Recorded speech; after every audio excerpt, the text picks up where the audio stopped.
A very good afternoon to all. We are excited to welcome you to Phoenix Season 2, Episode 2, a new paradigm to face the sustainability challenge. I'm Jin. We are currently in the NUS School of Design and Environment 4, SD4, the first building in Southeast Asia to be awarded the stringent Zero Energy certification by the International Living Future Institute. In fact, SDE4 has managed to achieve net positive energy by not only generating more energy, but also reducing the energy usage. According to the UN Sustainable Development Goals website, should the global population reach 9.6 billion by 2050, the equivalent of almost 3 planets could be required to provide the natural resources needed to sustain current lifestyles. What are the technological advancements to aid the situation, and are they enough? How is NUS playing its part?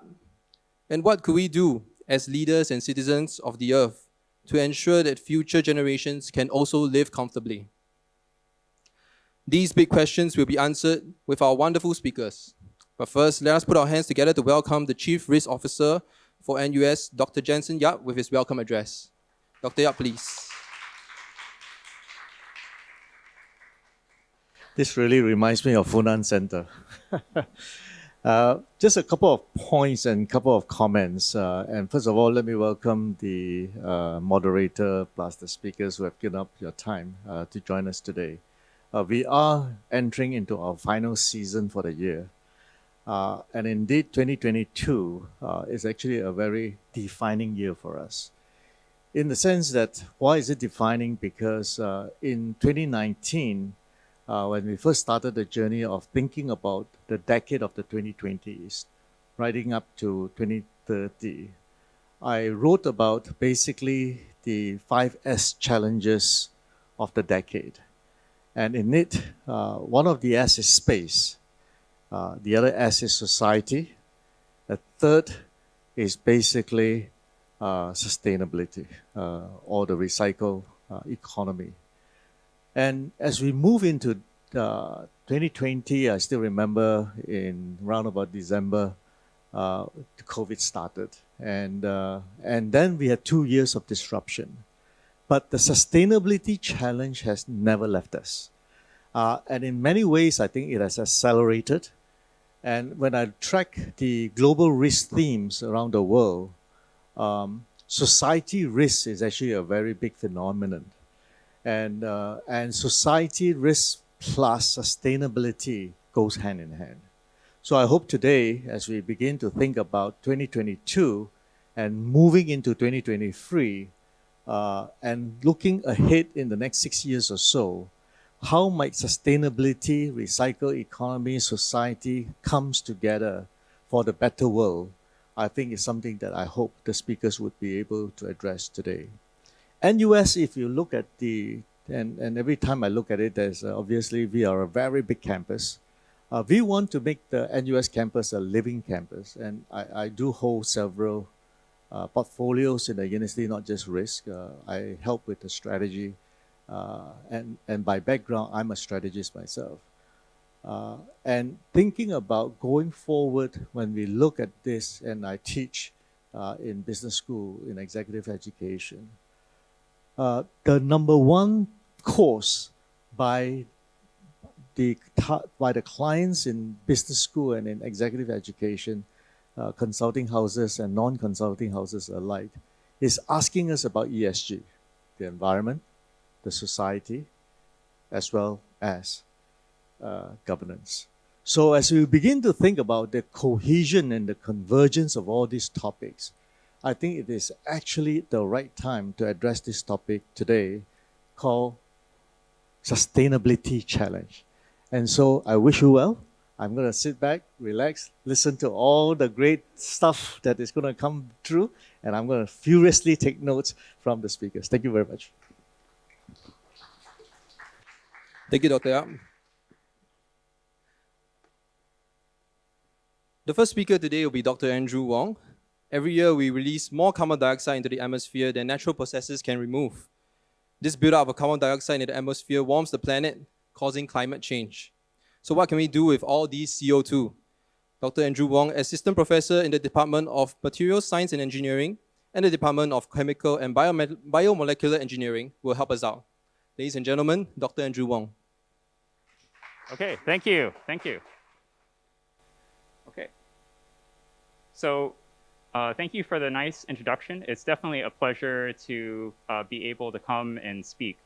So today, I hope to balance some discussion on some of the technical aspects towards capture and conversion of CO2, along with some of the more general aspects. So, any case. So overall, I would say that the big picture goal is to try to develop a sustainable carbon economy. And to do that, we have to know what to do with CO2. And we have to have the technical expertise and also the deployment of things like renewable energy sources. So if we develop some technologies to deal with carbon, but they're all running on natural gas type of power plants, well, we're still going to be continuing to emit CO2. So if we have these renewable energy sources, the dream is that we can have the technologies that we need for conversion of CO2 that we can use to upgrade into fuels and chemicals, make society go. Once those materials are used up, we would try to recapture them and bring those back into whatever conversion process that we have. So this means that overall, we would want to use CO2 as our source of carbon, just like plants do. And this can enable society to become more sustainable. But then the big question is that all sounds very nice and good, but how are we going to accomplish that? Well, in terms of this, I think the key technologies that we need are both on the conversion side for CO2 as well as the CO2 capture element to make this cycle sustainable. So let's think about how we can use CO2. So this is just a very general schematic about all the things that we could do with CO2. So we could imagine that we have CO2 being captured either from some point source, or there's more discussion recently about direct air capture. So one idea is we capture it and we just try to sequester into the ground, just try to make it go away, get it out of the environment. And this is good in the sense that we can get CO2 out of the atmosphere, but maybe less good in the sense that we're not utilizing that CO2 that we worked to pull out to serve any purpose. So if we want to try to utilize the CO2, we then have a choice about what we want to do after that. We can utilize it, and then we can just try to use as is, as CO2. And one very popular direction here is in terms of things like enhanced oil recovery. So economically, that may make some sense, but if we're using CO2 to get more oil out, is that really carbon negative or not? Or is that going to lead to more CO2 emissions long term? Now, if we want to try to convert the CO2, that's referring to trying to upgrade the CO2 or use it for something else. And we have a choice of different types of technologies that are currently under development. So there's some idea that we can try to mineralize it, try to incorporate into concrete, try to incorporate into algae, some biological species, and then try to upgrade into fuels and precursors for society.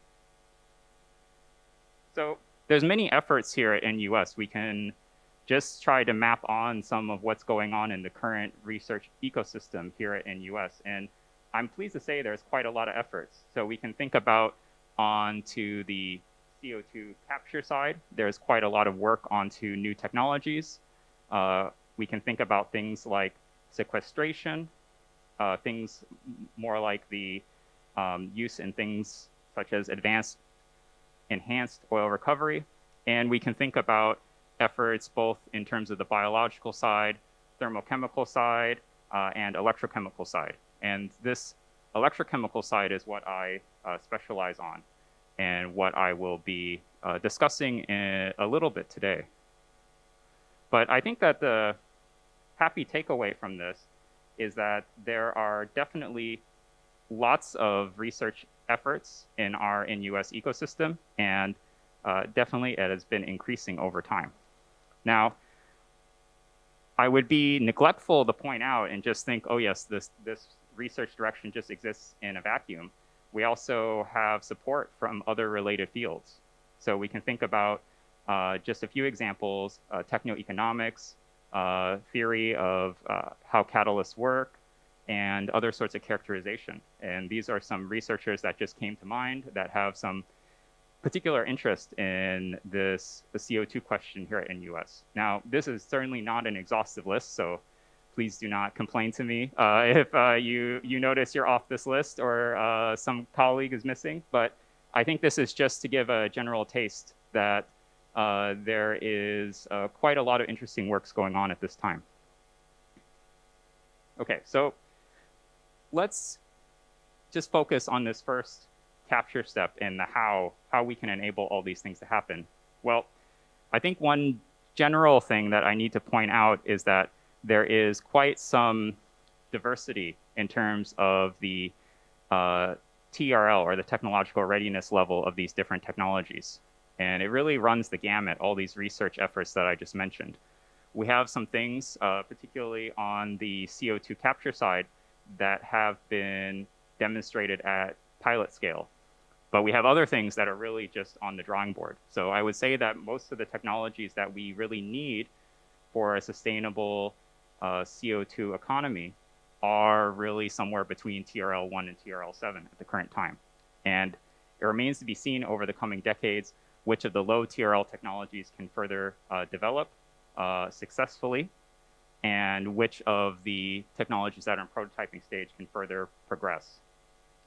But the idea is that we can try to consider what are the highest TRL technologies. And I would say, for better or for worse, the highest TRL technology that we have right now is what I would call a vintage technology, and that is based on using amines for CO2 capture.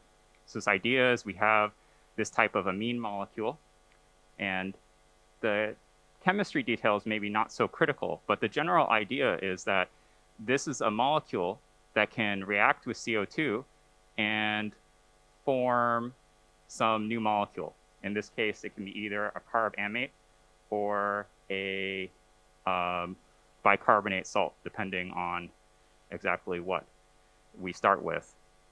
But the overall idea is that we can capture the CO2, form some of this species, and then we heat the species up and try to get the CO2 to come off. So we have this absorber column where we expose the CO2 to the amine, and the desorber column where we heat everything up and the CO2 will tend to come off. Unfortunately, this is rather wasteful in terms of energy, because we are essentially just trying to encourage some chemical equilibrium to release that CO2. And this technology has actually been patented since the 1930s, so it's been around for a very long time. That should lead to some suspicion about why it's not in use everywhere. So in general, this side, the reaction will go from the left-hand side to the right-hand side at low temperature, and at high temperature, it will go from the right-hand side back to the left-hand side. So we want to get our amines back. Well, that means that when we heat it up, we have to waste quite a lot of energy.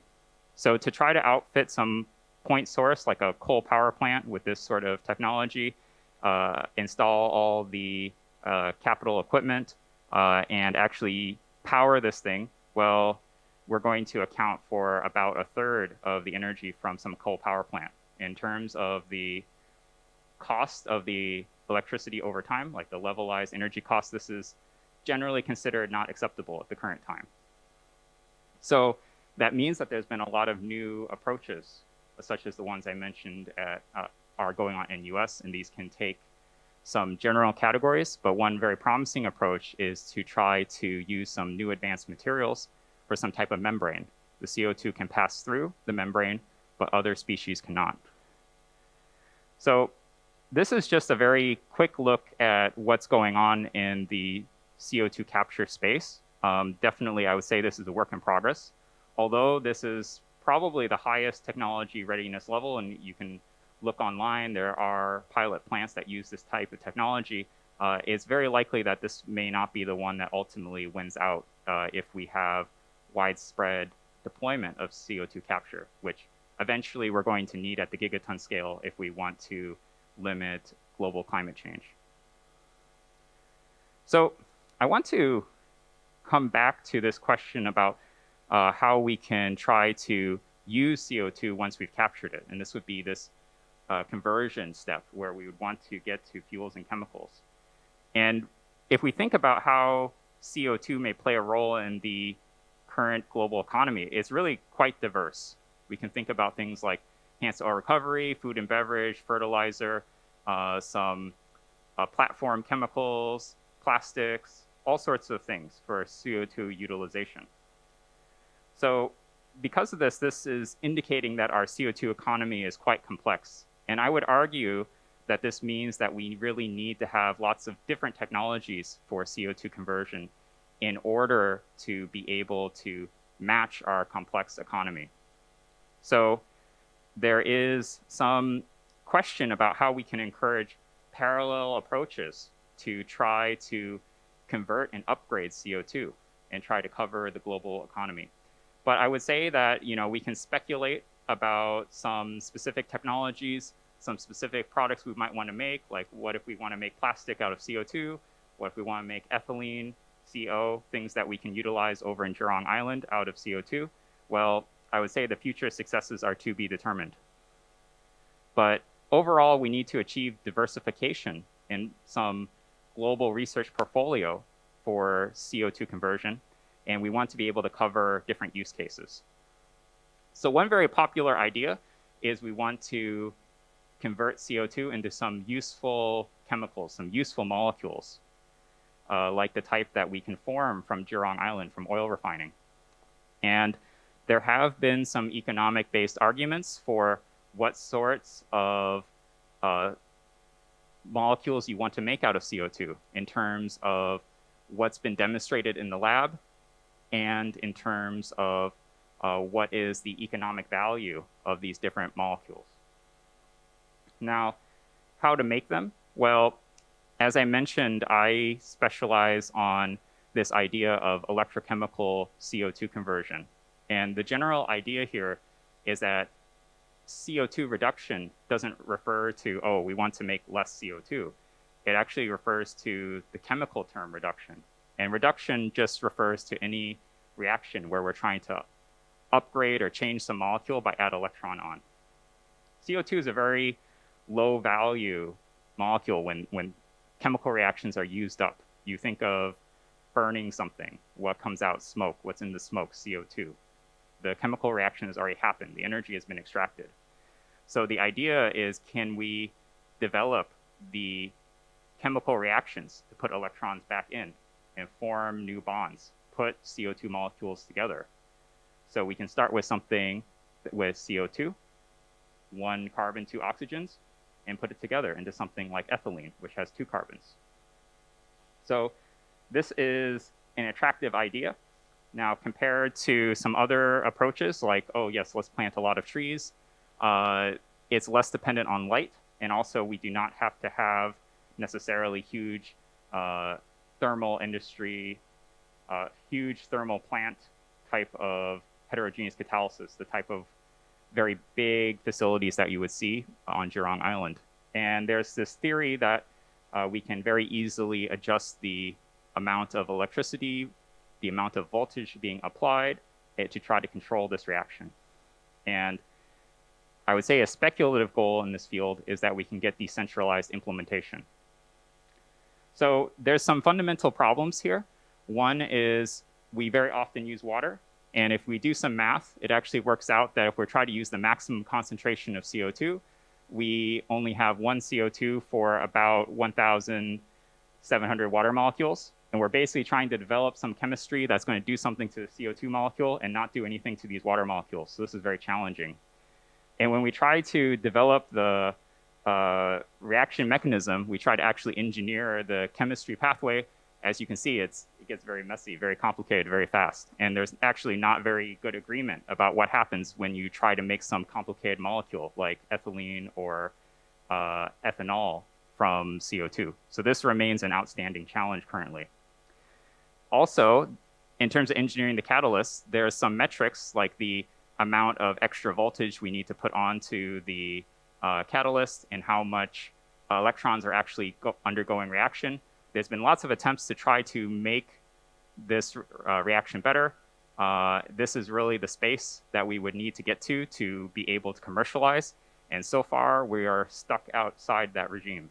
So this is very tricky. So there's definitely some research needs in terms of how to make this function better. And this would be more on the fundamental science side. And that's not even mentioning, challenges like, okay, if we have some device, what is the fraction of CO2 that's actually converted? What happens if there's impurities in the CO2? This is very common when you burn something. There's not just carbon in it. There's things like sulfur, a nitrogen species. And also, how long is this thing going to operate? Something like a photovoltaic, we're expecting it to operate for 30 plus years. How long can some system operate with this sort of technology? So there's been many approaches try to engineer the reactor, try to improve the delivery of CO2 to perform this reaction better. I will not get into the details, but suffice to say, there's both fundamental insights that are still needed in terms of the fundamental chemistry, as well as engineering ideas that are in the process of being tried, trying to improve this case. But I would say that we need to think about new ideas. And I just want to share in my last couple minutes one idea that we're proposing and we are pursuing within my own research group. And that idea is, let's try to use CO2 at very high temperature. We get rid of the water molecules. Water molecules compete with utilizing the CO2 molecules to some extent. And in this high temperature ionic environment, let's just try to perform a reaction where we take CO2, convert to bicarbonate anion, and reduce the carbon. And can we use this reaction to make some very useful form of carbon? So the idea here is that we can circumvent some of the challenges I mentioned by using this high temperature molten salt approach and just try to get solid carbon as a product instead of some of those fuels and small molecules such as ethylene that I mentioned previously. And we can try to see if this approach is successful, whether we can get some thermal management strategies to be successful. So this is not a totally new idea. Several years ago, there was some previous results, just make some rough carbon sorts of things. But the idea here is, can we improve the selectivity and only make one very useful form? And ideally, we would want to make nanocarbons. So if we could make carbon nanotubes out of CO2, this would be a very useful product. And one group has reported this sort of thing previously, but it's more like you take this big electrode and you try to look at the nicest looking place, and then yes, you can see some carbon nanotubes there. And within my group, what we've been trying to do is come up with the conditions and the principles that we would need that on some substrate, we can perform this reaction for CO2 to be converted to carbon nanotube at relatively high temperature and get the whole substrate to be covered with carbon nanotubes and have the high majority of the CO2 molecules actually ending up as these carbon nanotubes. And the idea is that potentially this could be a new route to more carbon neutral carbon nanotubes that we can utilize in other materials. And potentially this can be some enabling technology. So I don't have time to go into all the details about this, but I would say try to check back with me in 2023. Hopefully we have some nice publications out at that time and we can go over all the details. So just to summarize, I think that we have to be creative at a fundamental research level in terms of how we want to utilize CO2. And there's definitely a lot of technical challenges in really getting into a lot of details why we don't already have these technologies and why the progress has essentially required so many minds trying to triangulate on the same problem. There's definitely varying technology readiness levels, but we also need lots of ideas to fulfill different niches. And I think this is going to be an ongoing space. I really highly doubt that it's going to end up that one technology ends up being the total winner and solves our carbon sustainability problem. One thing I'd like to emphasize is definitely on the fundamental challenges remain. And I just share a little taste of some of my group's recent results. But in general, for everyone who's a researcher, we should try to be as bold as possible while playing our part to advance the field. So with that, I think I've come to the end of my time. So thank you all very much for your attention.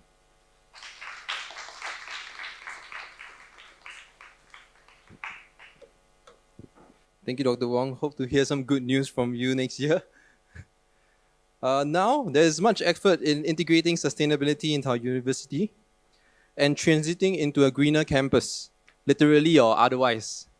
Please join me in welcoming Mr. Lu Te Liang, the head of the Sustainability Strategy Unit for UCI.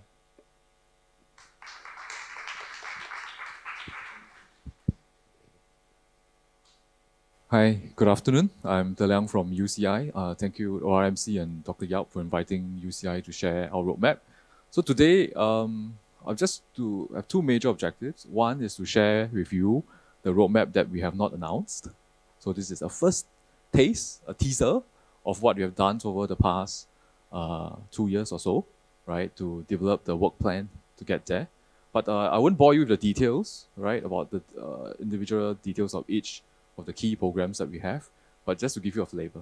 The second objective is really about transition, right? We have set high-level objectives, high-level ambitions and whatnot, but how to get there?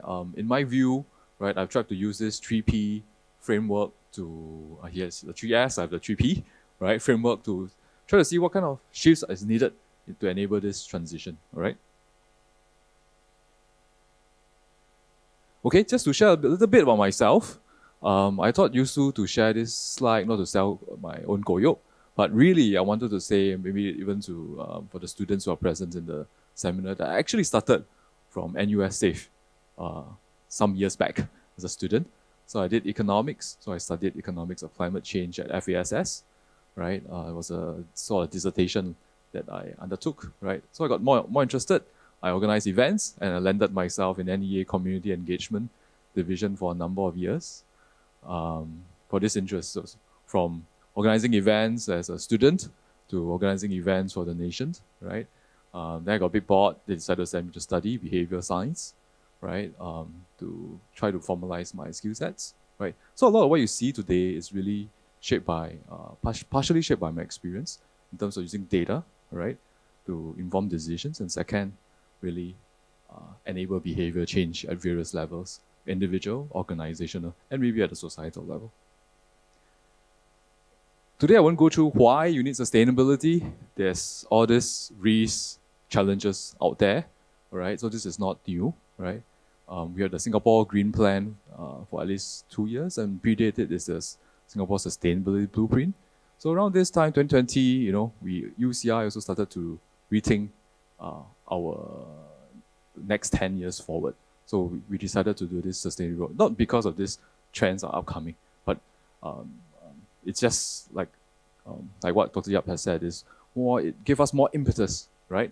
As an accelerator to our programs that we develop.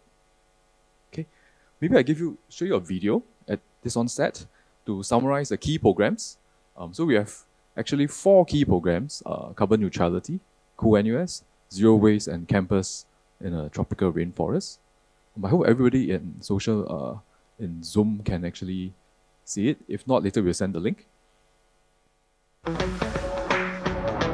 NUS is committed to advancing sustainable campus development and contributing to the global fight against climate change. Taking the lead in climate action, our people, campus and ecosystem provide fertile ground for test-bedding novel initiatives. Using our campus as a living lab, we have developed our Campus Sustainability Roadmap 2030, which is built around several key sustainability programs. Our Green Roadmap sees nature at the heart of the campus. The large green spine of the ridge is in fact a young secondary forest.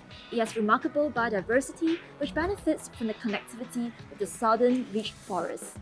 Our intensive diverse tree planting and rewilding of green spaces will enhance habitat quality and connectivity.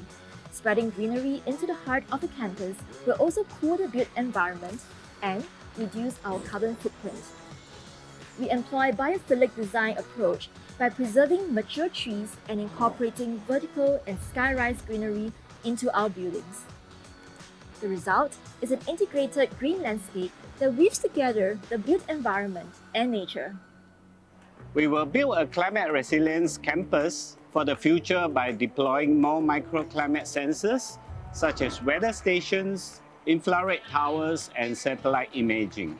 With data collected from these microclimate sensors, we can create environmental models to plan, simulate, and monitor mitigation measures, such as increased greenery provision or cool paint.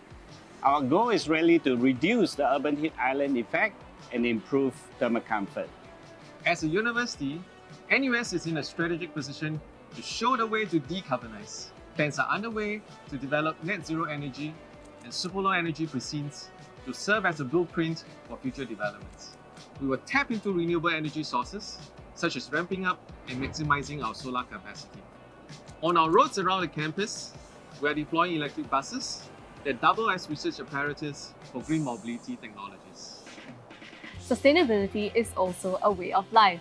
Our communal habits towards resource use have to shift fundamentally for us to see a cultural change in our university. We will have to collectively work towards the eventual phasing out of takeaway disposables and embrace reusables as a default in all dining spaces on campus, as our university heads towards an operational zero-waste campus by 2030.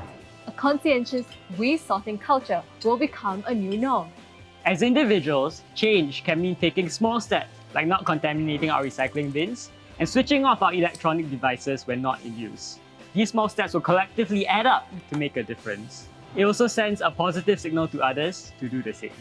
We will play a stewardship role to prepare our community to spread the message of change. We will innovate for a sustainable and resilient future.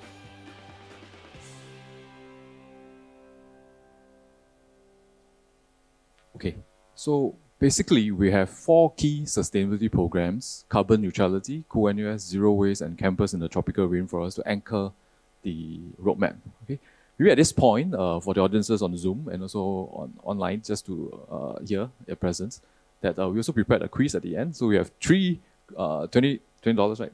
$20 Grab vouchers, 7 simple questions, right? Can use your intuition or listen through the facts in this sharing to, yeah, we can try a lot. Okay, just a quick sharing that the overall roadmap comprises of both climate elements and sustainability. So the first 2, carbon footprint and Cool Campus, is looking at climate mitigation and climate adaptation. Zero waste is more about the larger sustainability. How can we cut the waste usage, not only just at the end, recycle, but also reduce from the onset, right? How can we cut waste from procurement and whatnot, admin processes, and also to engage staff and students in the process. Beyond NUS, we're also looking at working on green procurement. We're looking at our Scope 3 emissions. Beyond NUS, the impact of Scope 3 emissions are beyond the current focus on 1 and 2 emissions. So for carbon neutrality, there's a lot of targets in this slide, but I just want to mention one target on energy usage intensity for Scope 2 emissions, the so-called indirect emissions arising from electricity usage. So we have targeted to reduce our energy usage intensity for about 10%, right, from a baseline of FY19. That may seem a bit low, but actually that translates to 35 million kilowatt hours, right, of reduction, right? So we aim to take off, for layman's sake, about 70 SD4s, right, consumption for our grid, or 2 medical science, medical buildings, laboratories. So that's a huge challenge. We conduct a lot more energy audits. So you happen to see this energy audits coming to your departments to support them. That's part of the effort of our carbon neutrality. After mitigating our emissions, right, over the next 10 years, right, we have currently installed capacity about 9.2 megawatt peak of solar on our rooftops. So that constitutes about our 5 to 6% of our energy consumption, right? So in total, both mitigation and solar will bring us about 20% mitigation. So we still have about 80% to go to tackle carbon neutrality. So that is the Singapore constraint. That's also the NUS constraint. We don't have enough land to put solar, right?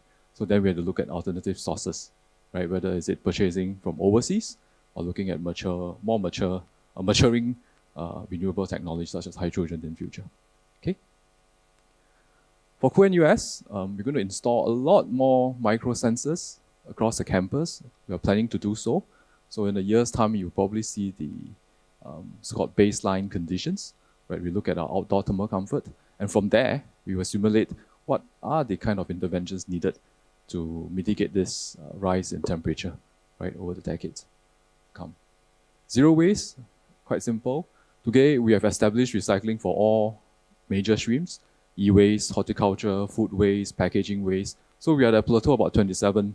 The nation is about 13%, right? So the next leap is 50 by 2025, and beyond that, even higher, right? Inching on to 80 to 90%. So how to do that?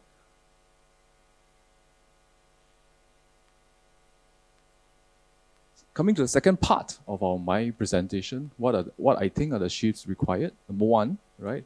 In terms of purpose, how do we integrate sustainability, right? Not only at the campus level, right? But to make it more relevant to the various functions of the university, right? For example, the sustainability targets is now tracked by campus and by the university council, but not by departments. So how do we set targets for departments, by buildings, and even by digitalization and whatnot? Second thing about people, right? In terms of teaching, how can we enable our students, right, to, when they go to classes, to have a flavor of practicing real life, real world sustainability case studies, right? Using the campus as a test bed, rather than just theoretical frameworks or principles, because these are needed when they go into the workplace.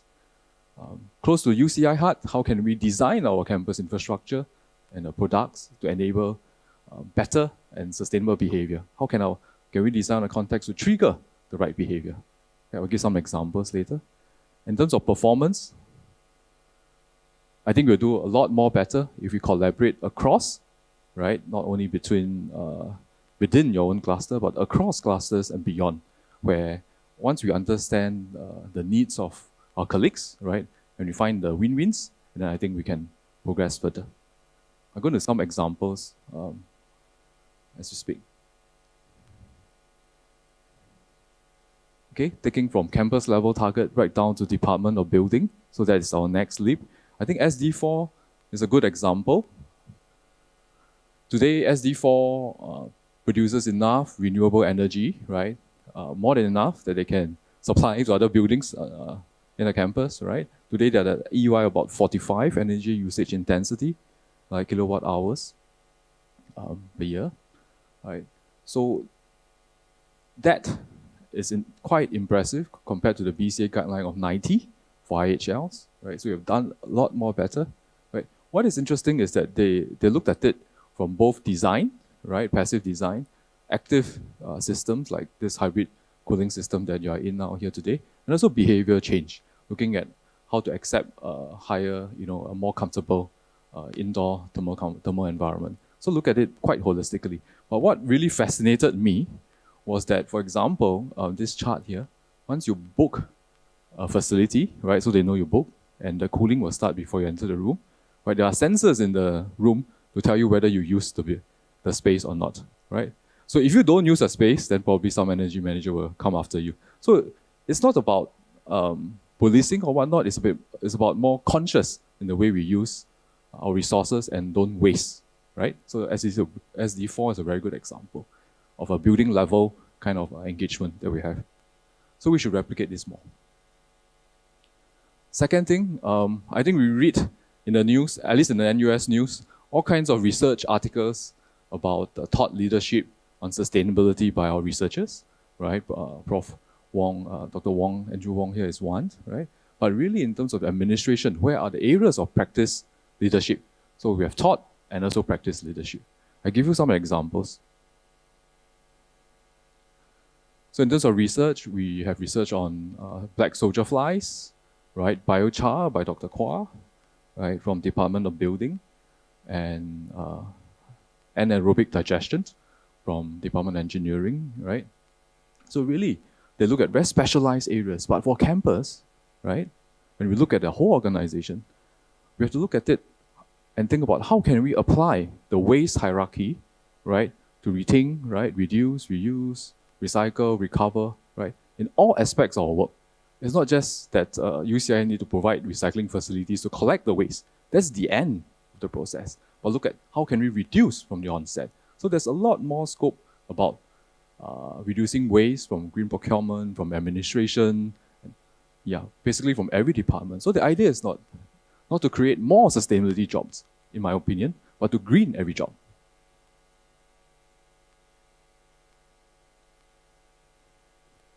Recently, I attended a 3-hour session with undergraduates on sustainability. There are a wide range of projects have been proposed, right? Some are tried on campus, right? But it's a 4-week experiment, right? That they need to do on campus, right? Eventually, right? They need to measure their success, right? First set the objective, measure the success, and then evaluate what's the follow-up. So it's very challenging within a module constraint to share all this real-world challenges, practices, right, and experimentation with the students. So how can we do this better in terms of sustainability education to embed them, impart them with the sustainability literacy skills, right, and also implement projects with real-world relevance. The key thing is, I find that after hearing a lot of such projects, it's really about understanding the problem first, right, before trying to come up with the solutions. So we actually, because of this module constraints, time limit, so actually we see students actually putting the cart before the horse, trying to throw out solutions, whether it's social media solutions, incentives, technology, policy, whatnot, to try to solve a problem, right, that they didn't investigate very deeply about. Okay, so I think this is something that we could work on further, right? The other one closer to my heart is about designing products and infrastructure to shape behavior. For example, when I first came back to NUS, I realized that the contamination issue has been here for a while, right? So we conducted a massive dumpster diving exercise during COVID, actually, the early parts of pandemic. We found that most recycling bins, plastic recycling bins, for example, are 70% contaminated with food, liquid waste, or the wrong items. So what to do about that? And this thing has been perpetuating since we started sustainability when I was a student, right, in the early days. So we engaged this Tommy Chong, right, to redesign the bin. The whole idea is actually very simple. If I show you exactly what not to throw, right, on the showcase, would that deter you? And we found out it does. And the recycling, the contamination rate dropped from 70 to 26%. Then we worked with NEA to deploy the bins in Jurong East malls, and we found similar results in terms of experimentation, right? For example, temperature, right? Often we confuse temperature with actually ventilation and thermal comfort, right? We think 25 degrees, 26 degrees is actually quite warm. So you try to adjust the temperature and it responds quite slow. And keep pressing further, right? It's not a valve, like you can open the thing and the air will come out. So actually you want a lot more ventilation. So how can we design better products to inform the right behavior? Okay. And of course, my favorite is actually quite easy. I find that some of the plugs are quite hidden, right? You don't see it, and then chances are you're likely to leave it on, right? So how can we facilitate to design the placement of sockets and whatnot to trigger the right behavior to switch off? Lastly, I just want to mention that the so-called strategic framework is being set out, the targets is set out, right? We have a council to overlook this, right? Sustainability is easy to push, and we can see, various departments are pushing the agenda now. But really, right, it's not just about UCI doing it, but the rest of the departments in admin cluster, as well as education cluster, to embrace sustainability. So we should look at sustainability not only in terms of the environmental performance, but the wider university impact on the indicators for that. Second, collaboration, in my experience, is a little bit more like chance encounter. I meet you, right? I find out what you're doing, then we collaborate. So could we have more systematic engagement across clusters so that we could enable those collaborations to take place? And beyond, look at the value chain and government, right, to see where our impact on society. Lastly, I think it's about the campus as a living lab to inspire. SD4 being net positive now is one. The second is really our people. How can we groom students, right, like Vanya, taking the lead and pushing for change outside of their own sphere of studies and whatnot. So I think I come to the end. I think we still do we have time for a quiz? Okay, Ken. So it's quite short, 7 questions, right? Testing what our key sustainability programs, for example. Maybe can you scan the QR code? So we have 3 $20 Grab vouchers, $10. Okay, sorry, I correct, $10, right? All right, we'll start. Which of the following is not a viably forecast renewable resource for Singapore's energy mix by 2050? So this one tests your general knowledge, whether you read papers. So the 4 options are nuclear, geothermal, wind, and hydrogen, which is not a viably forecast renewable energy resource. Okay. It's actually wind. All right. Interesting. Okay, at least no one chose hydrogen, so the knowledge is quite fresh on your mind. So Captain Carbon, all right, is leading. Which percentage of NUS energy consumption will be contributed by our solar panels on our roofs by 2030? Make a guess. The first 5 to 10%, 11 to 15%, 16 to 20%, 21 to 25%. Ta-da! 60. Okay, the answer is 5 to 10. I think that somewhat mirrors the nation's mix as well. Okay? Interesting. Question 3, Captain Carbon again. NUS aims to be a what campus by 2030? Net zero, carbon neutral, zero carbon, super low energy. Confusing terms, huh? Okay, not too bad. Carbon neutral campus, right?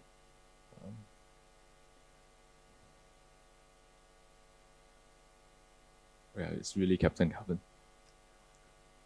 Okay, this is something new. Which type of building in NUS has the highest energy consumption? Make a guess. Which type? Is it research laboratories? Admin offices like U-Hall? Teaching spaces like SD4? Or student residences and halls? Okay, not too bad. So our challenge is in the labs. Actually, our labs consume about 60% of energy consumption. So a lot of our focus moving forward in those energy audits will be on labs, right? MD6 alone consumes about 19 million kilowatt hours. That's about 7% of our NUS consumption, right? So we are targeting the top few buildings in those categories. So these categories that we mentioned here, we will conduct more energy audits. Next. Okay, there's another Captain Green. Okay, this is quite easy. If Singapore's waste disposal continues at its current rate, when will our landfill run out? 2035, 2040, 2045, 2050. Congratulations to NEA, right? Good knowledge dissemination, right? So I think EMA needs to do a lot more work. Which waste streams are collected for recycling in NUS? E-waste, horticulture, packaging, food, all of the above.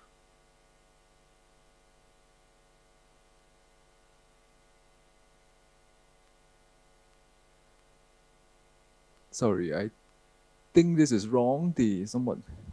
Is all of the above, right? So, okay. Yeah, that affects the results. We will review that. We will review the final answers later, post-event. Okay. The last answer.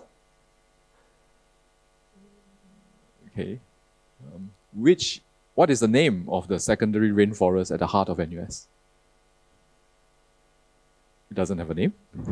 It's called the Reach, it's called the Wave, and it's called Amazon.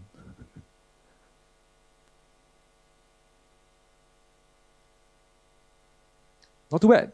Okay, so our campus in the tropical rainforest program, actually we intend to bring down the so-called bring down the reach onto the campus and establish more ecological corridors through our tree planting program, right, towards 2030. Okay. Yeah, so we will look at the final score and then we'll let you know. So yeah, we'll review and let the results after the end of the sharing the event. Yep. Thank you.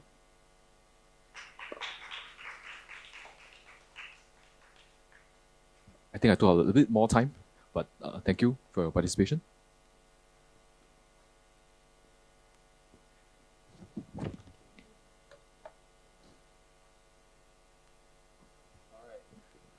Thank you, Mr. Lu. Unfortunately, I think I need to watch the recording again because I think I only got 3 right. Okay, so moving on. How can we improve our motivations to make sustainability a part of our lives? NUS SAFE is a group of environmental enthusiasts who are passionate in leading environmental campaigns. We are pleased to have Ms. Vania Sri, co-president of NUS SAFE, to share with us more.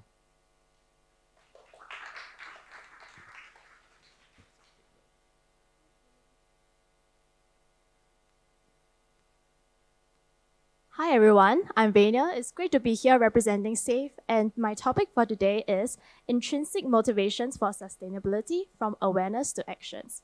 So unlike other previous speakers, I won't be touching on any technical aspects, but more of the ground-up work that NUS SAFE does for NUS. Okay, so just a little bit about myself. I'm currently a third-year economics student studying psychology as well. So same as De Liang. Maybe it's something about this combination that makes us environmental stewards. But my personal journey towards sustainability started when I entered a green club in JC. And as part of that, I also became a volunteer guide at the Gardens by the Bay for a few months, talking about plants and the cooling system that Gardens by the Bay had. Last year, I started volunteering with Back to Ground Zero to promote environmental mindfulness to less advantaged children, and recently interned at an insect farm startup that converts food waste into useful products. So moving on to NUS SAFE, a fun fact is that previously we were called Students Against Violation of the Earth, and when we stepped up this year, we collectively set a vision to make our club more inclusive. We are not a radical group of environmentalists who scrutinizes our surroundings and decide what's green or not. Instead, we identify ourselves as youth who personally feel responsible for the environment, and collectively, we would like to make a positive environmental impact. So SAFE works with other student groups, school officers, and external stakeholders in the areas of sustainability and climate action, and the environmental sphere encompasses a broad range of concerns. So as the leading green group in NUS, we have about 110 active members this year, each spearheading their passion projects, which I will talk a little bit more later. We also plan events to engage the wider audience of NUS students.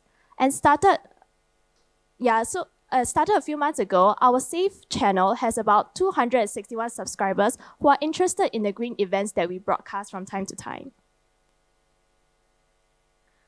So why did I step up in SAFE? This is a field that I'm personally passionate about. And while I got a lot of questions asking, you're a fair student studying economics, why would you want to do things that are related to the environment? I feel that sustainability efforts can have results that are really gratifying. So no matter how small the impact, you can actually see the change, which is what I believe most of us here feel as well. And secondly, I believe that sustainability should be more commonplace and that everyone should be constantly exposed to the importance of it, which is why we are having this webinar too, right? And compared to last year, we are involving more students outside of SAFE in our activities. And this means that other students can contribute to the green movement without having to commit to a CCA. The exposure I've gotten thus far is also very eye-opening, and there are so many ways that people can engage in environmental stewardship. And we want SAFE to be a springboard for such ideas to come to life. Lastly, I believe a strong sense of individual environmentalism is also extremely important, and I strive to make SAFE a place that nurtures the green interest. So here are our mission statements, and basically whatever that I mentioned just now in prose form.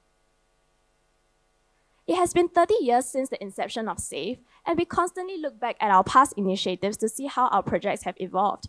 right before COVID, we used to have annual NUS Go Light events, which with each year highlighting on different themes such as waste reduction in one year and food wastage in the next. We also have long-standing projects such as a plastic bag and containers tax with canteens, and we have years of continuous conversations with NParks in the area of biodiversity. Today, we recently acquired NUS largest thrift shop, A Second Wear, and joined the Inter-Uni Environmental Coalition talks and also participated in the first ever youth-led environmental conference in October. We hosted several speaker series for knowledge sharing on different environmental topics, and we are also planning a volunteer experience week in December to commemorate our 30th anniversary.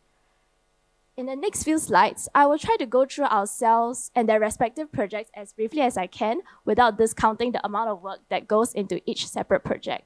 So first off, we have biodiversity, and biodiversity provides experience and exposure to instill public appreciation for nature and wildlife.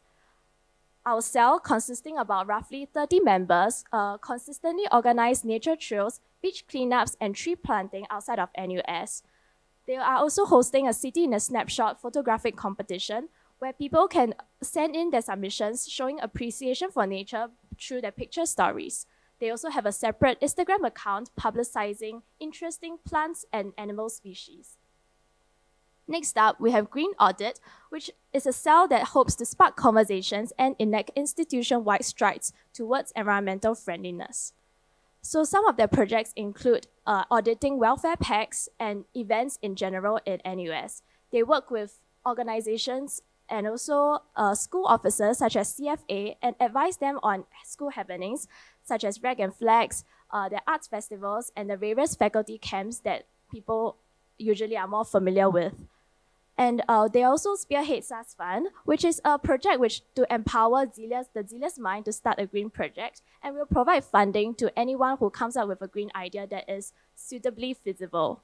So starting this year, they are also engaging in research projects, which we hope to collect honest and comprehensive data from students. So this is different from what we've been doing past year, where we just send out Google Forms and hopes to get a response on what are some areas that students are interested in.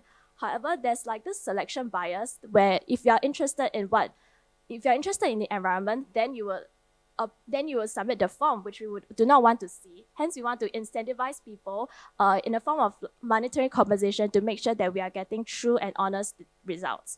And lastly, very excitingly, we are starting personal carbon scorecards. This was actually an initiative started. The idea was given to us by Professor Alberto Salvo, who is an environmental economics professor, and he reached out to us following the government's announcement of the 2030 targets, which included rising carbon taxes for firms. So he thought that why not we spearhead such an initiative within the NUS community where people can be more aware of the carbon goals and try to inculcate consumer responsibility as well. Next, we have Green Canteens, which hopes to raise awareness about the urgent need to reduce carbon footprint involved in food consumption. So here are some of their projects. They are introducing low carbon footprint options food with their members going around school canteens to come up with a vegetarian menu for dissemination to NUS students. And also every January, we launch a veganuary campaign whereby all of these efforts are launched together so that there can be a greater awareness towards vegan diets. Next, they also conduct BYO activities, which encourages single-use food packaging. They are also closely working together with De Liang and team on food composting and edible greens. Our newest cell this year is Green Materials, started because we realized that there are so many issues regarding plastic waste which previous years did not address. So the Green Materials hopes to reduce single-use packaging mainly through prolonging the lifespan of our current products. They are in collaboration with a few organizations, specifically Muse. So Muse is actually working with Starbucks at UTown currently, whereby they provide reusable cups for some of their drinks. We also recently had Parcel Bazaar, where we collect unclaimed parcels and sell them for the first time and let people have let people be able to use them instead of getting thrown away. So this is actually a very prevalent problem among students. If they do not care about generating waste too much, they can just go online shopping for however long they want and end up buying things that they don't need, and they don't actually collect them. So this is where all these things are being collected, and we resell them at a much lower price, which people love.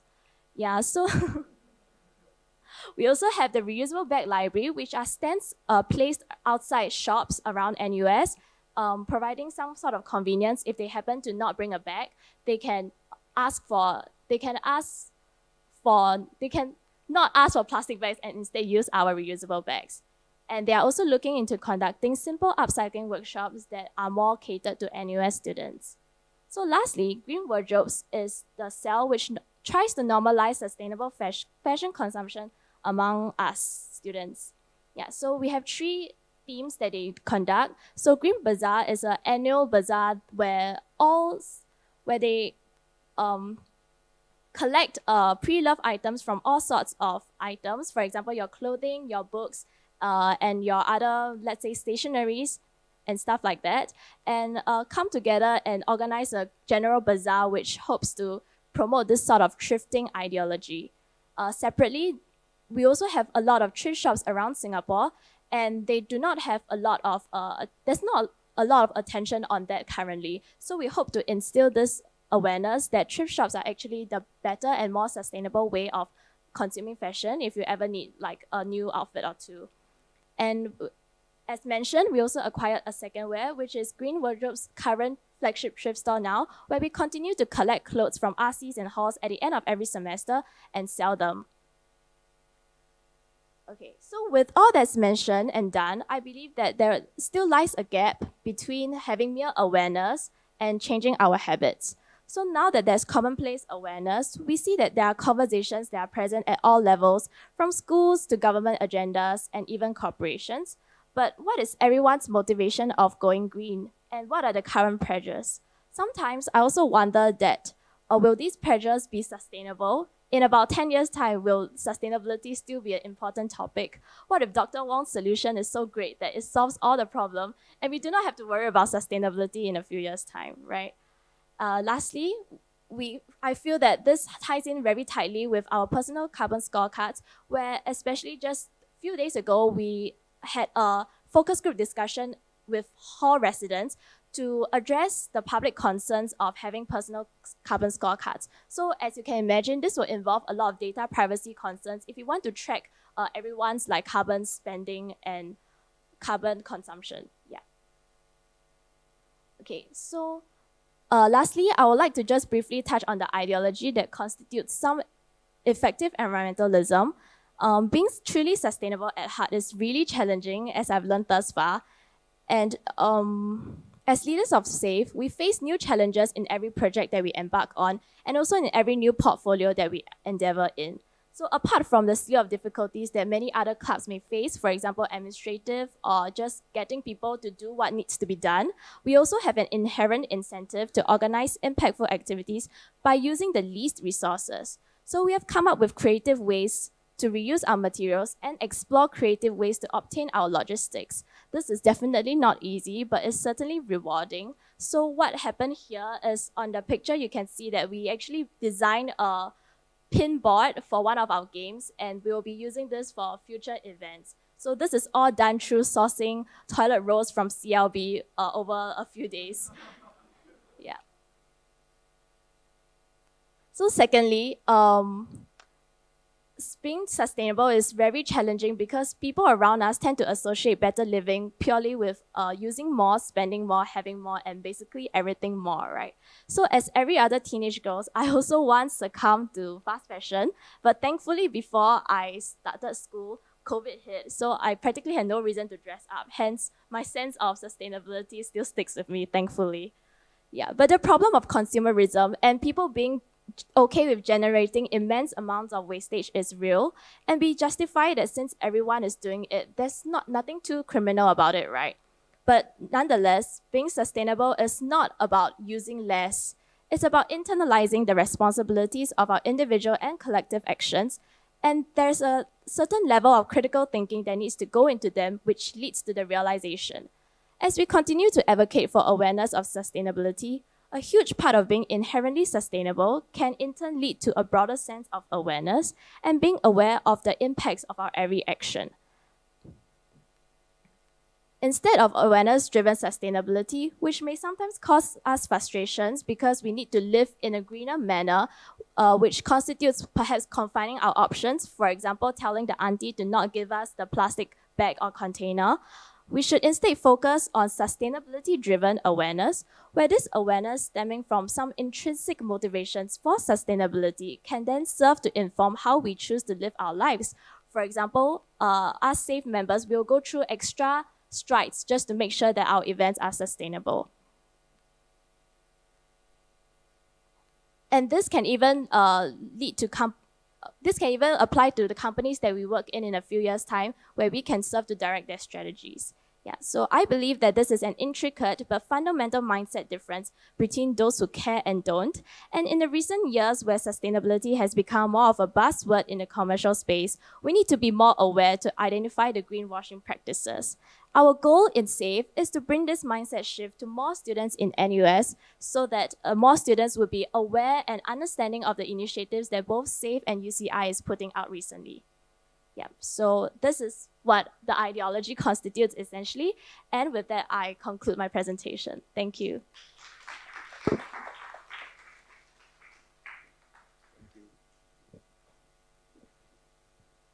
Thank you, Ms. Sri. I never knew there were so many parcels that were uncollected.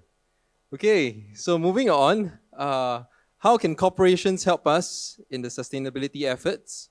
Our next speaker has over 25 years of experience in various industries, including government, financial services, infocom, and sustainability.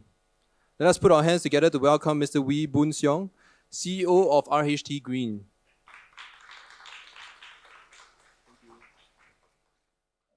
Hi, good afternoon. Thanks for having me here. Definitely very honored to be here. I mean, first of all, this is what STE4 is the well-known, right? First zero energy building in Southeast Asia, right? I mean, if you look at the design, I mean, you feel comfortable, but not overly cold. Whereas there are a lot of places where you go in, you need to put on a jacket, you need to put on a pullover and so on, right? So it's good. I mean, you have a fan which will help to circulate, and as a result, you use less energy, right? And then next also, being in NUS, I mean, NUS is in the forefront of this important space. I mean, talking to various people in NUS now, almost every faculty, almost every school has a sustainability committee or sustainability department and so on. And hearing what all you guys said just now, I mean, you guys are really, ahead of many other people, very aware and really doing a lot of initiatives.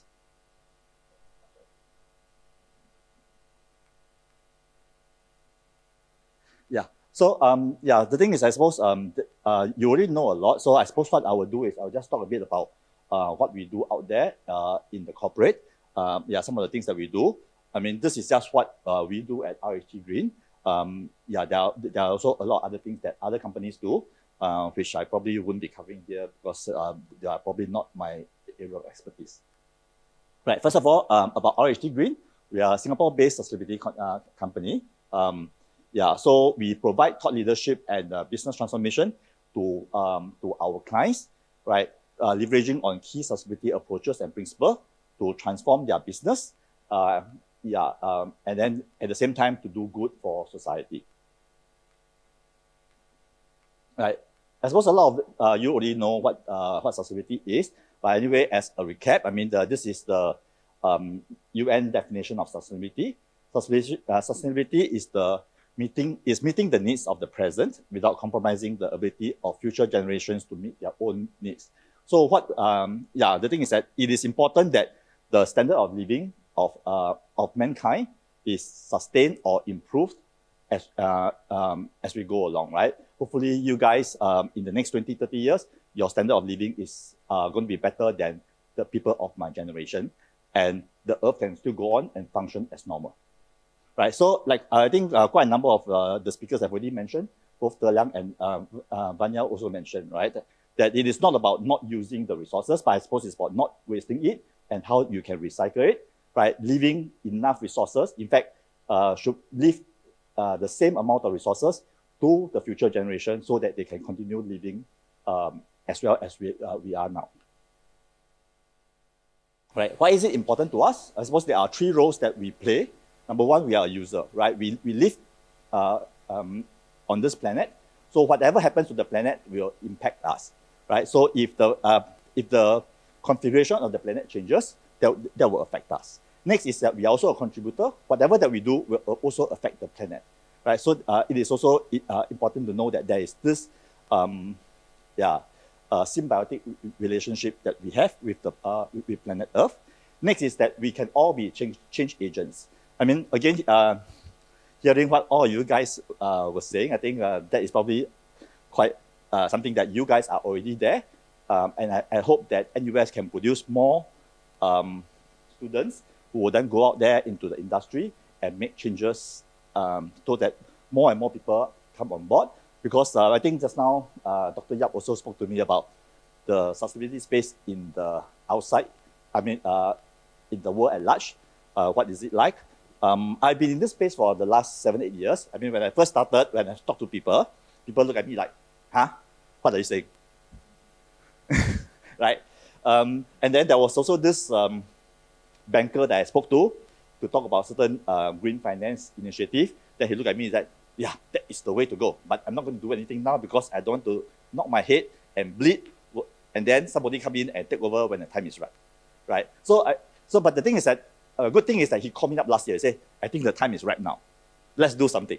Right? So I think the momentum has picked up. If you look at it, in the last 6 months, last 1 year, every few pages of the newspaper, you see at least a few sustainability words. Right? So that has picked up. Again, I suppose there is also a caution because a lot of people are doing it for different purposes. When I spoke to many of my clients, the first question they ask is, how can I make money? Right? Can I get carbon credits or not?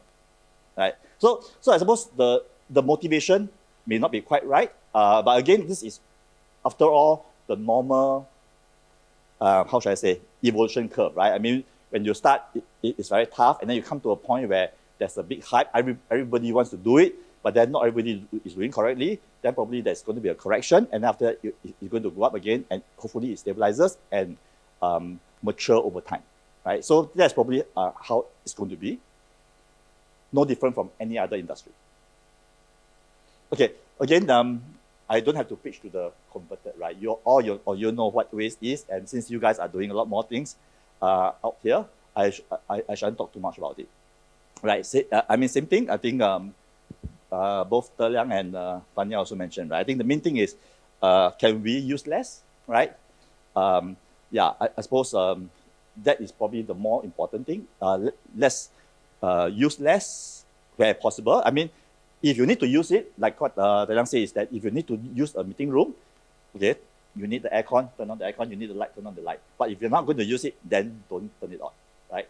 So that is probably the principle behind our activities. Okay, then among all the different materials, I suppose there's one particular material that is probably more important than others, that's carbon, and I think Dr. Andrew Wong has covered that, because carbon, in a way, affects the Earth because it's a greenhouse gas, and the whole Earth will heat up, and that is going to affect us quite drastically. Number one, temperature will rise. Number two, sea level will rise. Number three, you get all the abnormal wind, abnormal high temperature, abnormal low temperature, right? So things are become a lot more unpredictable. When I was much younger, we knew when the monsoon will be, but now I'm not sure when the monsoon is. Yeah, I don't know. I mean, for you, some of you who are younger, maybe you haven't even seen the monsoon, right? Yeah. Okay. So I suppose that this is the general definition of a greenhouse gas, right? Right. There are three scopes that most companies look at: Scope 1, Scope 2, and Scope 3, and there are two aspects of Scope 3. Again, I suppose you guys probably know about that. I shan't cover too much.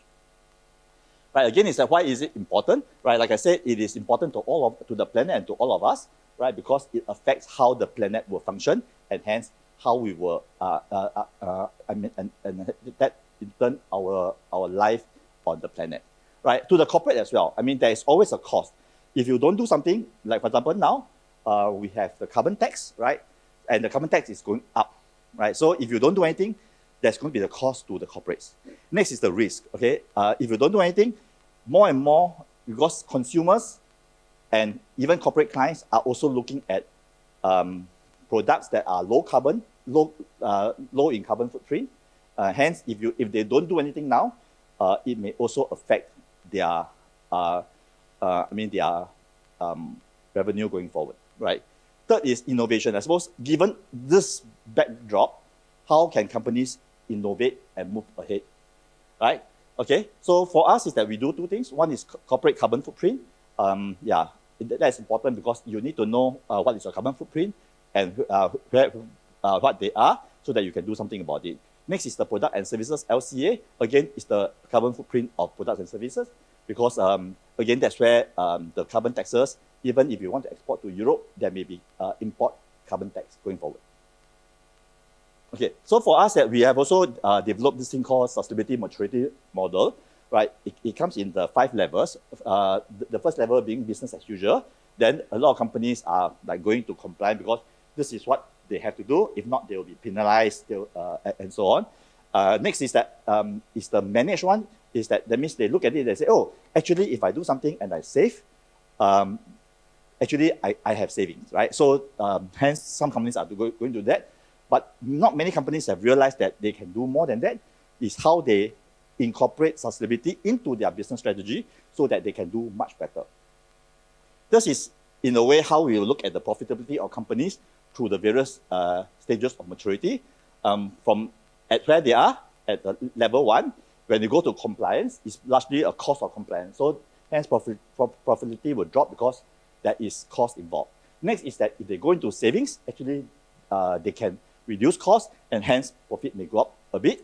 And then if they go into incorporating sustainability into their business strategy, there's going to be investment into their people, into their equipment, into R&D and so on, and hence profit will drop again. And then after that, when they come out with an innovative product, actually they will be a lot more profitable.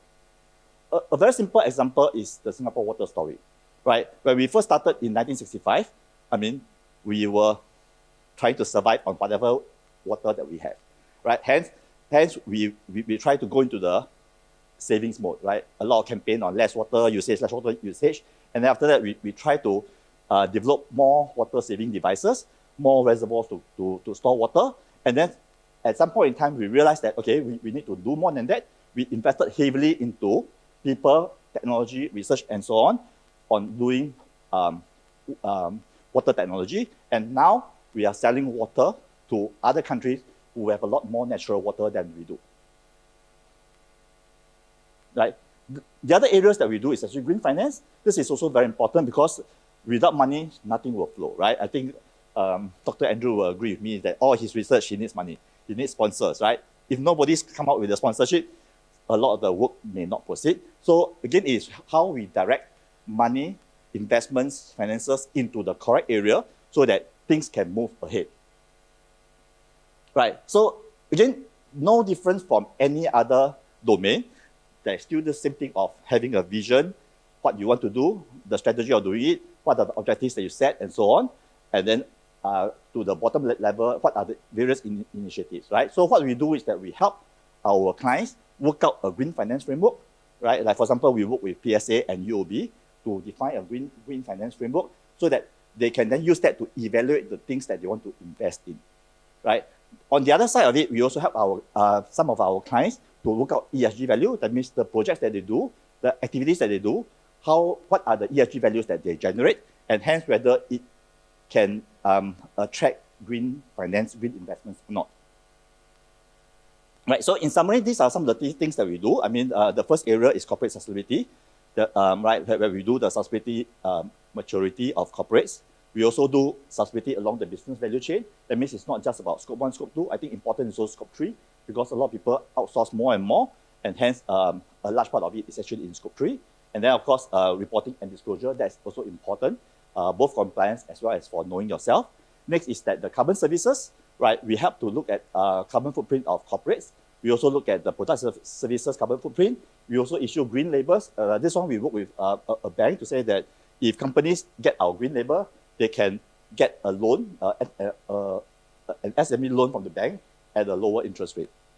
Right. Then for the green finance, like what I mentioned, first of all, we help with financial institutions to develop a framework, and then we help the companies to show their ESG value.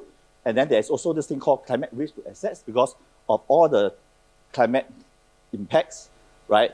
They will impact the value of properties, value of assets. Like for example, if you look at Changi Airport Terminal 5, one of the risk mitigating factors that we do at Changi Airport Terminal 5 is that we top up by 5 meters.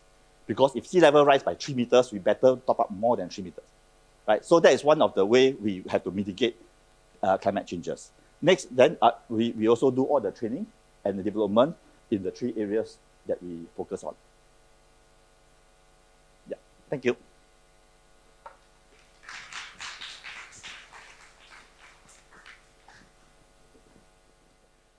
Thank you, Mr. Wee. Finally, we'll have Mr. Joel Sui, who will be telling us how ORMC plays its part. Let's hear from Mr. Joel Sui, an Associate Director leading the Social Impacts team for ORMC. Thank you, Jin. Yep, hello everyone, I'm Joel. So apart from leading the Social Impacts team, I'm also leading the Chemical Safety team. Right, so just something everyone knows, that unsustainable patterns of consumption and production are actually driving us towards a climatic crisis. So some of the things that we are thinking in our everyday work is, can we make use of our position, right, to shape the circumstances, to change things around us?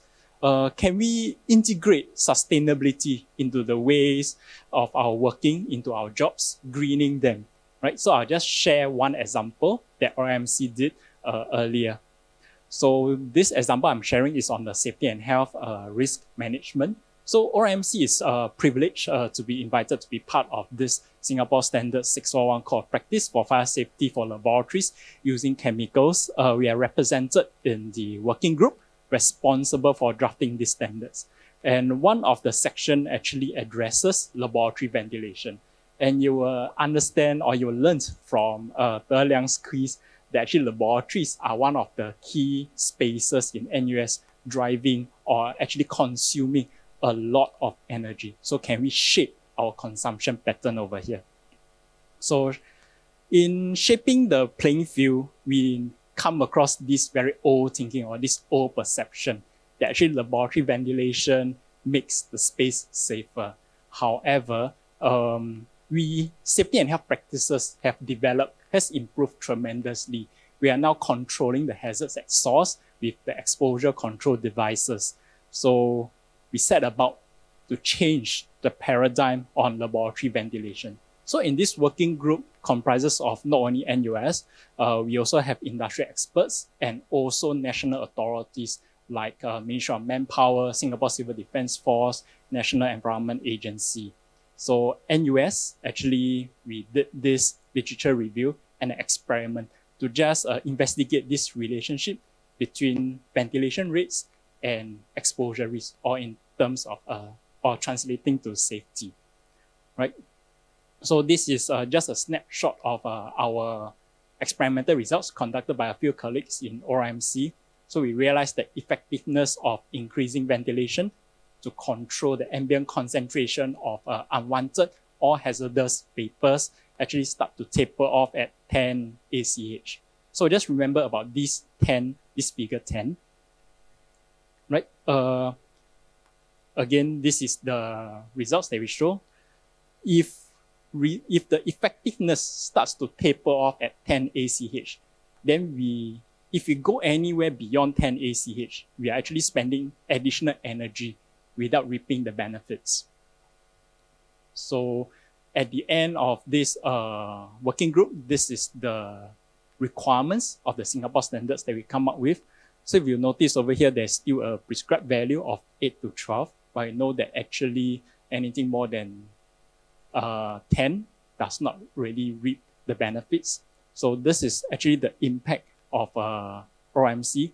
We actually convinced the working group to come to a consensus, we can actually reduce the air change rate per hour in our laboratory spaces if we have demonstrated that it is safe to do so in our risk assessment. And actually this resulted in savings of energy.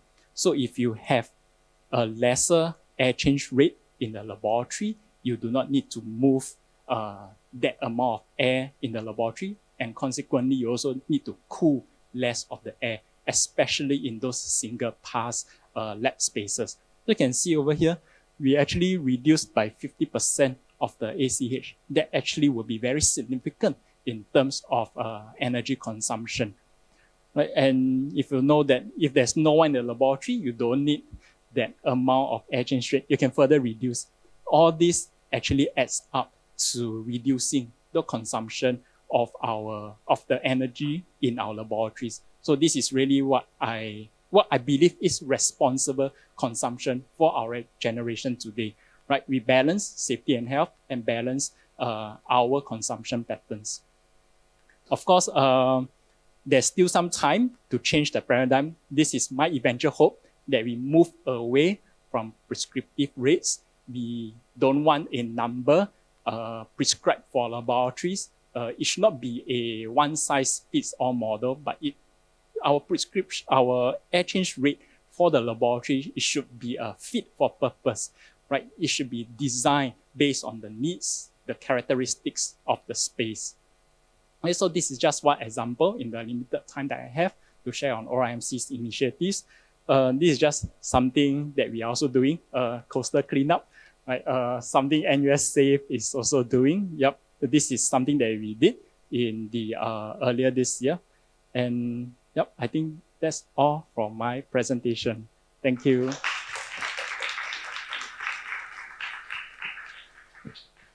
Right, thank you, Joel. Moving on, we'll be having the Q&A session.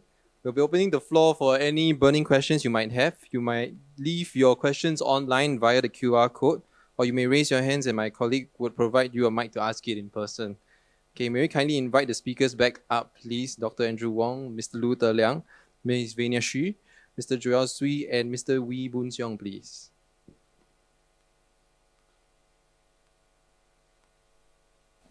Okay. Yeah, I mean, when Tony and Joel asked me last week to moderate the panel, I didn't know what I was in for, right? Then after that, I looked at the panel speakers, then I knew that it's not going to be easy, right? Yeah, because I suppose the areas that they are in are very different, very diverse. So it's going to be difficult to see how we can integrate some of them. But nevertheless, I suppose it's also important that we look at the different perspectives from the different stakeholders and see how we can learn something from them and how each stakeholders can participate in other stakeholders' activities as well. Right. I have a list of questions here from all of them are anonymous. Okay. Okay. So the first question here, I suppose is probably more to Dr. Wong. Can the scientific community innovate fast enough before irreversible damage is done to our climate? Okay, well, I'll attempt to take that question. I think the issue is that there is a few different moving parts to this question. I think at one level, there is some, let's say, open research in terms of just the modeling aspect, at what point there's going to be some irreversible damage. So I think that you can think of the global climate as a little bit like someone tipping back on their chair. And, so far we're kind of in the regime where you're tipping back a little bit, but things are still stable. But then eventually, if you tip back too far, something really drastically is going to change, and then you have a big problem. And exactly at what point we would get something like that in terms of our global climate change, there is some discussion on the modeling side, and that's not an area that I have expertise in.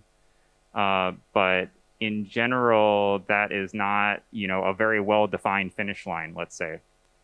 Definitely, if we want to limit climate change to 1.5 degrees C, we've already passed the point that we can do that purely with emission reduction alone. So that is why there is importance on trying to develop the technologies for capturing and converting CO2. But as I mentioned in my talk, it's very open-ended what you can do with it. In terms of the fundamental R&D, at least in that specific area, I would say that the encouraging thing is that there's a lot of ideas out there, but the question is, can those ideas be refined quickly enough?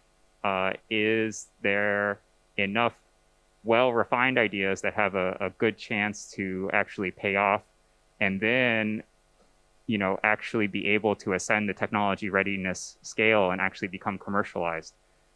This is hard to project because you don't necessarily know what ideas are going to work out at the fundamental lab scale. You don't necessarily know if you have something that seems to work, at the bench scale, whether you can make a viable company out of it. So there's a lot of uncertainty with regard to that. And I think one other issue that is entangled with this is how much premium are you willing to pay to eliminate CO2 emissions? As mentioned, we do have technologies like amine-based scrubbing that if you're willing to pay enough in terms of dollars per ton of CO2, that you could use that to reduce emissions from point sources. But as said before, we have to decide as a global community and within each nation how much we're willing to pay for that. So to come back to the original question about whether scientific development can keep up, I think that there's a lot of optimism that we can, and definitely there's been accelerating progress over the last 10 years. But I think that given all those moving parts, I think it's impossible to, say definitively that yes, it definitely will, or oh no, we're all doomed. So hopefully that covers that question. Any other participants want to add on to that? No? Okay, perhaps we go on first since I think there are quite a few other questions. Next is, I suppose probably Liang, right? Partnerships. Oh, I can show it, is it? How do I show that? Okay. Yeah. Okay.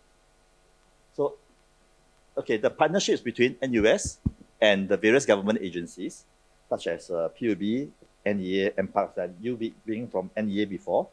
So I suppose you were on two sides of the equation. So perhaps you can tell us how the various agencies can work together. Okay. Maybe I just mention a few examples on how we take into consideration the national plans in developing our roadmap.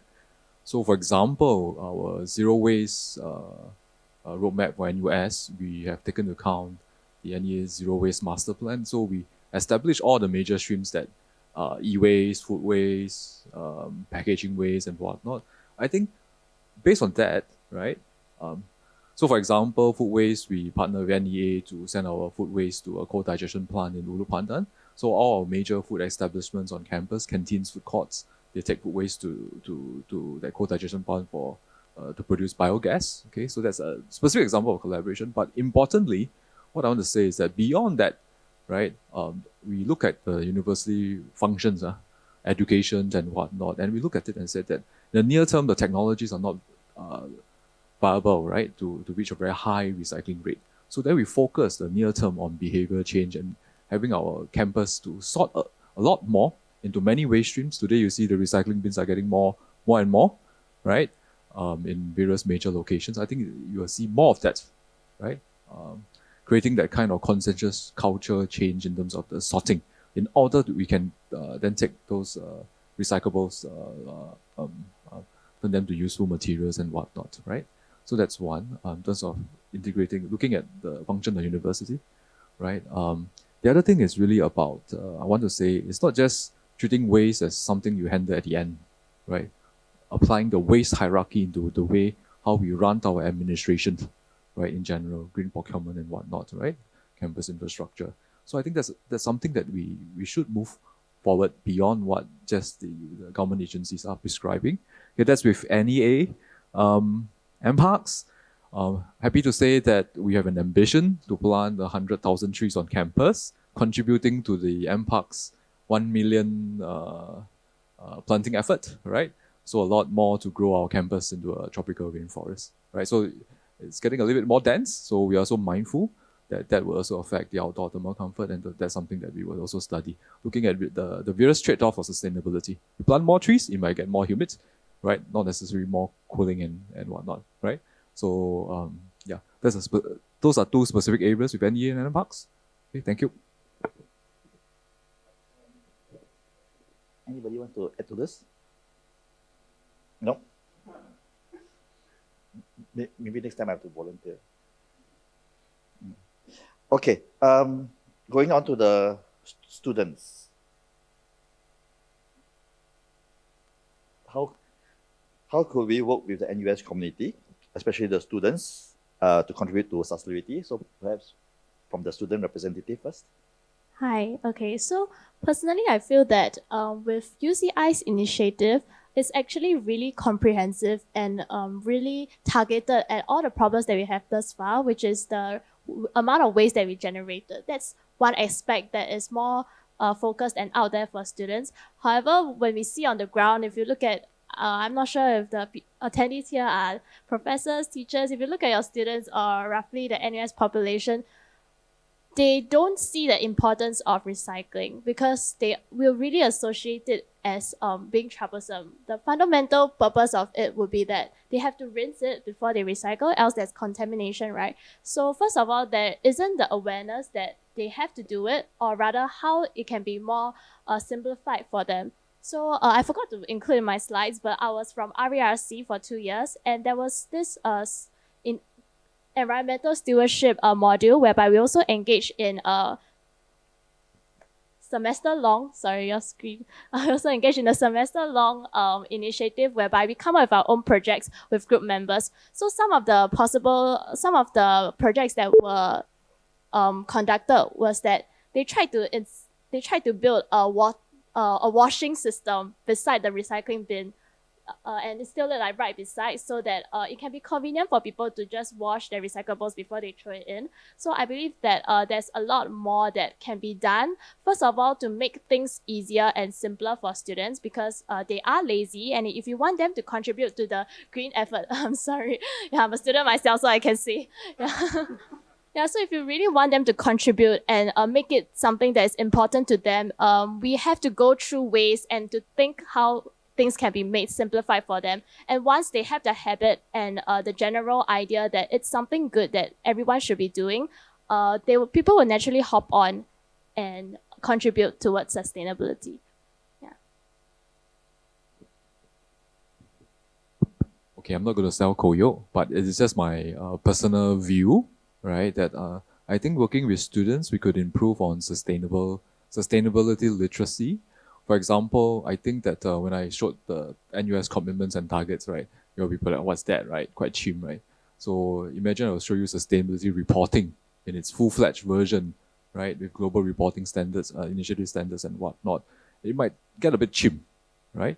So I think it's my hope that we could, for example, through working with our educators, right, how could we impart these literacy skill sets, right, to look at the Singapore context, right? What are the constraints, right? From there, define your problem, right? Don't quickly jump into the solution, say we need incentives, we need policy, we need all these things, but really to look at the problem that Singapore is facing, then take a deep look at it and say that what are the solutions that are offered to us? And then from there, really have an appreciation of on how to build the case for sustainability, right? How to get the win-wins, how to get the transition going, right?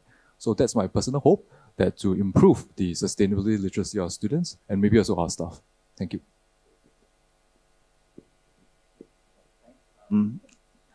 I can assure Vanya that she's not the only lazy person around. We are all lazy. I suppose at the end of the day, it's a question of priority, right? I mean, there are a lot of things that we need to do.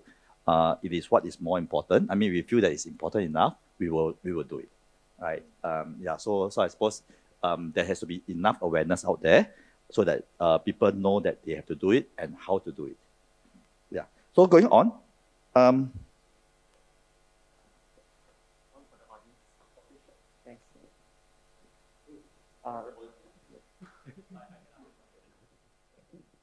Hi, my name is Royston, and I have a question that can be broken down into two parts. All right. So, being sustainable and part of sustainability can be part of any company's strategy, and we know that any strategy will have some trade-offs, and we always have to talk about risk, right?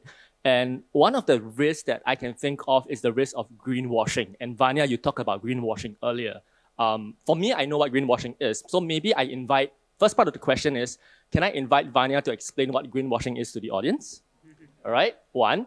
And two, I know that greenwashing is a risk because if any organization is accused of greenwashing, it poses a reputation risk to the organization and litigations, damages, and so on and so forth, right? What could be, from a corporate setting, be possible safeguards against greenwashing? Because if, let's say, using NUS as an example, we are trailblazers of many of these initiatives from a thought leadership, practice leadership standpoint. Increasingly, people will be, NUS will be under heavy scrutiny, right? We talk about transparency and sustainability reporting. People, as we declare our targets, right, people will say that, hey, you guys are greenwashing. So what are the safeguards that not just NUS, but any corporate can, take note of, to prevent greenwashing? So these are the two questions. Greenwashing, in the popular culture term, I think I can just put it simply that greenwashing is something that a company does when they actually don't practice as much sustainability initiatives as they claim to be, but at the same time, they use this as part of their marketing strategy to make people choose their company or choose their products. So in a sense, they're actually driving more consumerism and using the idea that they are green to entice consumers and draw people to their product. So that's really counterintuitive and practically lying. That's why there's this whole deal about greenwashing and not trying to butcher the sustainability term. So I feel that what corporations or what people can do when they go to the supermarket nowadays, or if they choose if you're in a green finance field and you need to make certain decisions between companies, is really it's not a simple way. You have to look at what they claim, and you have to look through their reports to see if they are actually reporting stuff. First of all, if they are reporting stuff, this means that they are trying to be honest. Whether they actually hit certain targets, that's a later part of the question, but whether they are really reporting what they say in the first place, that's important. They can claim that they want to reduce by 30%, let's say by the next 5 years, like they can commit to it, but are there any results of what they do? So you have to look out for terms like this, and it will be nice if they show their history and to show that they are not afraid of letting their mistakes be aware, so that people can keep track of them. Yeah. So many of the times, like, they will make claims that are just for the sake of claims, and if you actually look at their report, you can see that they don't hit their targets and they don't want to admit that. So that's where the problem comes in.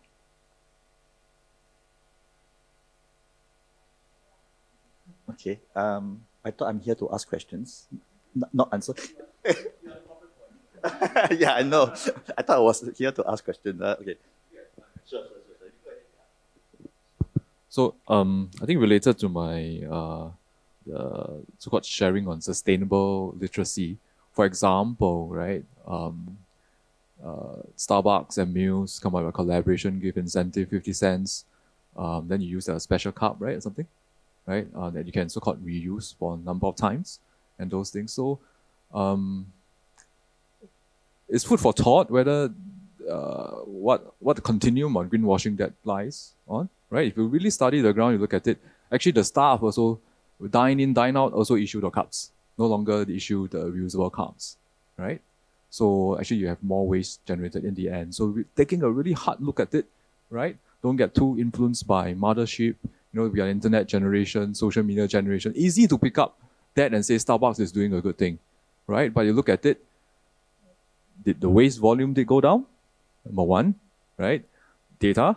Number two, is it scalable? Am I going to give 50 cents for every, you can't do this indefinitely, right? So I think it's on a continuum. So improving on sustainability literacy will help, in my view. The second thing, safeguards for corporates. I mean, I just think that as an organization, being transparent about our environment performance, right? If you state a target, I've been pressured very heavily, right, to develop work plans, right? 5-year, 10-year work plans, right? Sometimes I don't even see what's coming in the next week, right? Like National Hydrogen Strategy, right? It came suddenly, right? And we saw, right? We didn't have privy to that knowledge, and we had to revise our plans and whatnot. So basically, more data, right? Be transparent and show the action plan to get to zero waste, for instance. So if you ask me in detail, I can give you a 1 hour sharing on how we think we can get to 50% recycling rate by 2025, right? So I think we need to do that. And of course, get certified or validated externally, right, on your promises and your targets. Thank you. Yeah, so while Telang was sharing, I just thought that tangent to the idea of greenwashing, currently there's also a lot of like misguided sustainability efforts. So there will be a lot of student organizations emailing us and say like, oh, we plan to have this idea. Can we discuss together about a certain way to implement this? And it's nice if they genuinely have the intention, and we will guide them on such. But sometimes the fact that people are not that aware of what's happening around them, or what are some other initiatives that other organizations are already doing, is actually the problem. So there really needs to be a lot of thinking and a lot of research that goes into like let's say a sustainability effort. And it's really not as simple or as easy as we think. So for example, the move away from like single disposable containers, there has been a lot of like, let's say if you join NUS and you go freshman camps, or you receive welfare packs, sometimes you will get containers, right? So if every organization thinks the same way, that's the simple way, just giving students reusable containers, then a student will have too many containers, and instead that generates waste, right? Because one well-built like containers that can be reused actually takes up a lot more energy to produce in the first place. Yeah, so I kind of forgot my second point, so I think we can move on to the next. All right, you can come back again. Okay. Yeah. So I suppose I have to say something as well. Yeah. First of all, I suppose every initiative is half full and half empty at the same time, right? So it all depends on what you want to look at, right? I mean, you can always focus on them being short, and you can complain about it. But I suppose you can also look at the whether it can bring us 1 step or 2 steps closer to where we want to go, right? So adding on to that, I suppose the important thing is the objectives. What are the objectives that we want to achieve? Having a very clear objective is very important. And then, of course, having the objective, then you also must work out what is your strategy, what are the steps towards it.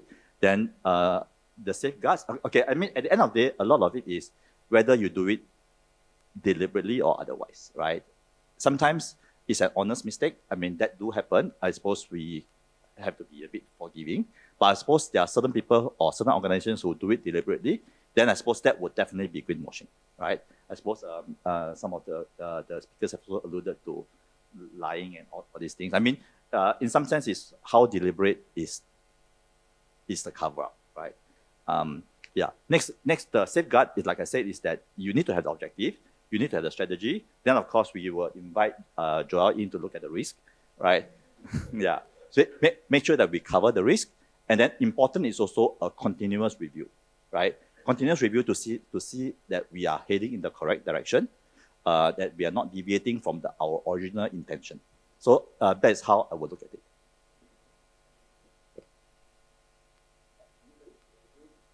Second answer? Actually, I did. Okay, so just a short story that I watched on YouTube last time. So in the past few years, oat milk, everyone has known, has gotten more popular, right? So I've actually read about how the original Oatly company, I don't think I should be able to say this, but basically the original company, due to the fact that it's so popular and other companies starts to like build on this idea and release the same product, right? There has actually been some like legal issues that's happening around there of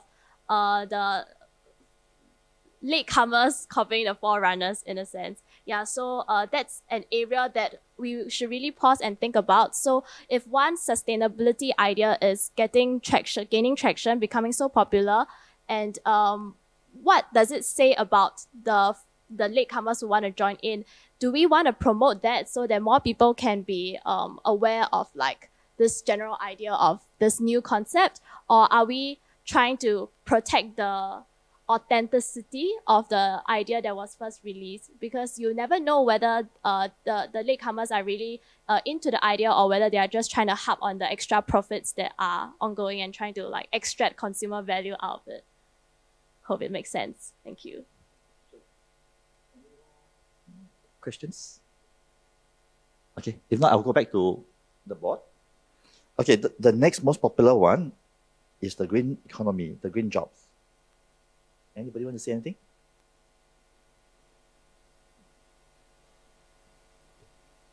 Maybe I can say something, although I'm not from the faculty.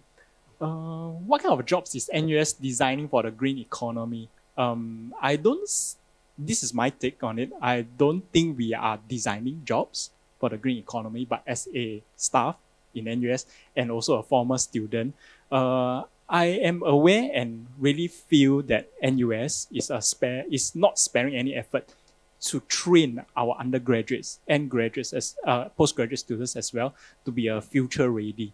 Right? We know the future is volatile, uncertain, ever-changing, and ambiguous. So we are training our people to really be lifelong learners, to be thinkers, and to be creative people, to find a need to meet it. So if you see a sustainability need, you could always inject this green element or this sustainability element into your job, or even start a new enterprise to meet this need. And thereafter, you are creating jobs for yourself. Yeah, maybe Dr. Wong, do you have anything to add from the faculty?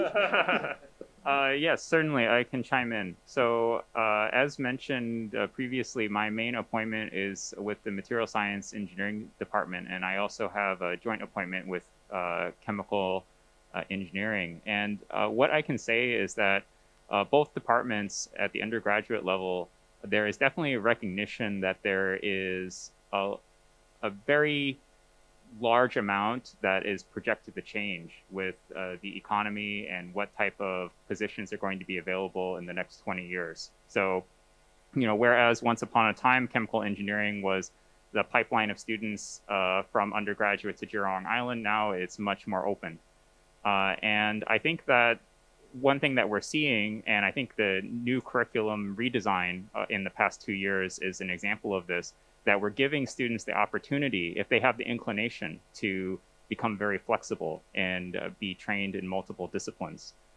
So this really helps to prepare students for jobs and career paths that may not even exist yet, but may exist 10 years down the line. So I think this is an area that NUS has really done quite well, in my opinion, at least in this new curriculum rollout and redesign. So just maybe not a direct answer to the question of the actual jobs, but I think it does get at the spirit. And I would say that NUS is preparing students in that sense. Anybody wants to add to that? Yeah, if I may add to that, I suppose I think NUS is doing well. If you ask me, my opinion is that I suppose there are probably 3 aspects that educational institutes will have to drum into the students, right? Number 1 is value, right? I think values are very important because that's going to shape how you do things, right? If you have the correct values, then you are going to do the correct things. Most of the time, not all the time. Yeah. Next, I suppose, is your base, right? All of us need to have a base, right? Something that you can fall back on, something that you can build on, something that you can grow on. So that is also very important. And last but not least, I suppose, is adaptability, right? Like what Joel said just now, we can probably prepare you for the job tomorrow, but you may be out of job the next week if you cannot adapt, right? So I think these are probably the 3 key things that the students have to be trained in, right? So that they can be prepared for any jobs that come.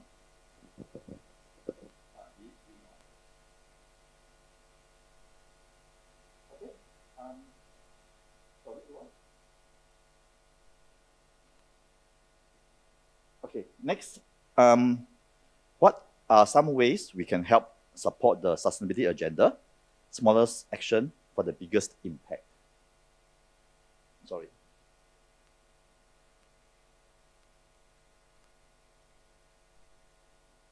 Yes. Okay. Okay, the roadmap is quite ambitious, carbon neutrality and whatnot. I just mentioned a few things that that might come your way. So would also seek support now. So we're going department and department to engage and talk. So going towards carbon neutrality really means at the heart of it cutting down electricity consumption or scope 2 indirect emissions from the grid, right? What would that mean, right? That would mean that, for example, you come to SD4, in our newer buildings and retrofits, you will find more naturally ventilated spaces, right, with very low EUI, energy usage intensity, so that will come, right? Not every place need to be air conditioned, right? And of course, with that, hopefully we can cut a little bit, right? And of course, you will also entail changes in so-called indoor thermal comfort levels and whatnot, right? So today I'm dressed in the NUS polo t-shirt for a specific reason, right? I don't want to be overdressed for the occasion, right? In SD4, right? So hybrid cooling. So I'm actually quite comfortable, right? So adaptation to changing norms, I think that will come, right? I think that's important.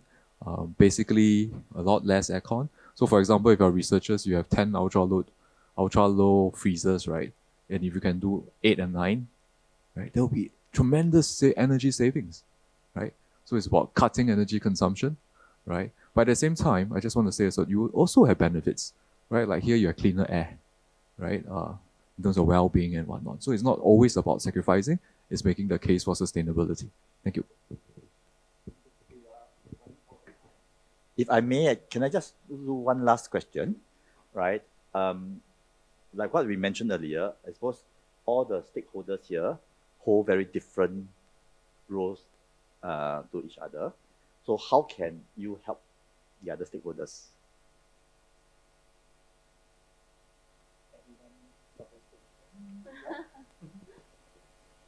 Wow, that's a very open-ended response. I would say that at least for my perspective, I think that I have two roles here at NUS. I have a teaching role and I have a research role. And so what I shared today is mainly about the research role. And I think in the lab, there is some impetus, both in terms of being able to use the opportunity I have to do something successful to try to my best to come up with good ideas that may lead to something or put out work that others can build upon. I think as a educator, I think the second level is also to try to describe and try to increase the literacy so students are capable to understand about sustainability. So actually right now I'm involved in teaching a course. I'm involved in teaching a course in thermodynamics, and we don't have the course named thermodynamics anymore. Now it's renewable energy is in the title, fundamentals of renewable energy. And really we're trying to still teach the traditional thermodynamics concepts, what material scientists need, but we are also connecting to energy systems, talking about whether energy systems make sense in terms of things like levelized costs, and that way trying to increase the baseline literacy of graduates of our department. So, it will take a quite long time to see the returns of that in terms of people's behavior, people's basic knowledge. But I think that is one way that it can feed into other efforts, because sustainability is quite multifaceted. So at least that's my impression. Who'd like to go next?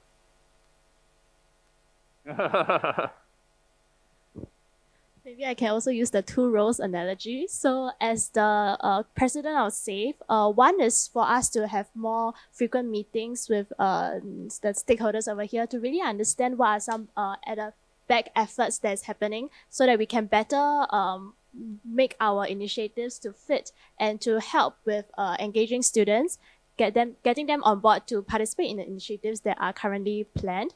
And the second, from a student's perspective, is that it will be awesome if we can engage in the research that is done by the various professors, and also have them to make actual impact. This can be done maybe perhaps through honors thesis topics, or certainly additional like research assistant roles that can help with them understanding the actual research and implementing what they have learned. Yeah.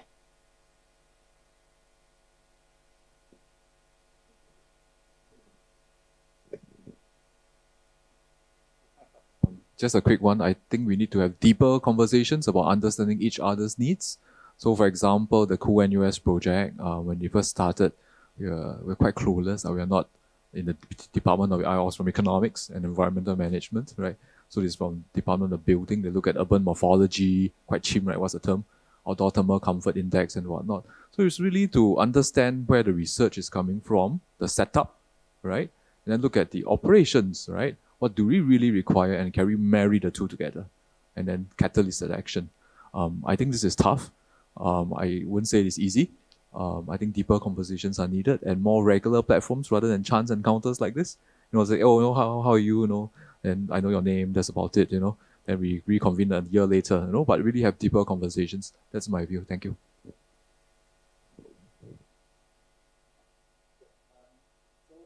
That concludes the panel discussion. Thank you. Right, thank you all for your enthusiastic participation. May we invite Dr. Yap to give us closing remarks, please.